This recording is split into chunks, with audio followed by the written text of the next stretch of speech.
विश्वास। एक औरत रोटी बनाते बनाते ओम नमः भगवते वासुदेवाय का जाप कर रही थी। अलग से पूजा का समय कहाँ निकाल पाती थी बेचारी। बस काम करते करते ही प्रभु के दो नाम ले लेती थी कि अचानक धड़ाम से जोरों की आवाज हुई और साथ में दर्दनाक चीख। जब आंगन में दौड़कर झांकी तो उसका 8 साल का बच्चा चिंटू बेहोश पड़ा था, खून से लथपथ। दोपहर का वक्त था, घर पर उसके अलावा और कोई नहीं था। वो दौड़ती हुई चिंटू के पास पहुंची। उसे कुछ समझ नहीं आ रहा था कि वो क्या करे।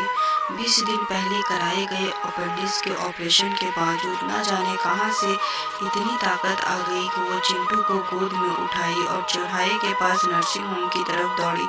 रास्ते में जी भर के भगवान को कोसती रही, बड़बड़ाती रही, हे कन्हैया, क्या बिगाड़ा था मैंने तुम्हारा जो मेरे बच्चे के साथ ऐसा किया। नर्सिंग होम में डॉक्टर साहब मिल गए। चिंटू का इलाज हो गया।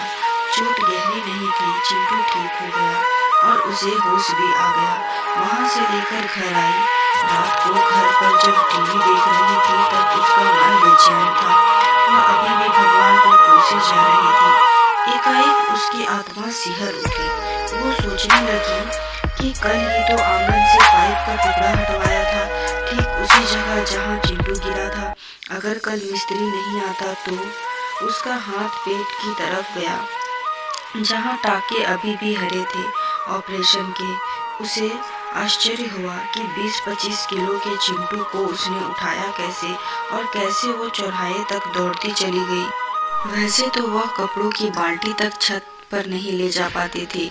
फिर उसे ख्याल आया कि डॉक्टर साहब तो रोज 1 बजे चले जाते हैं, तो आज 2 बजे तक वहाँ कैसे थे।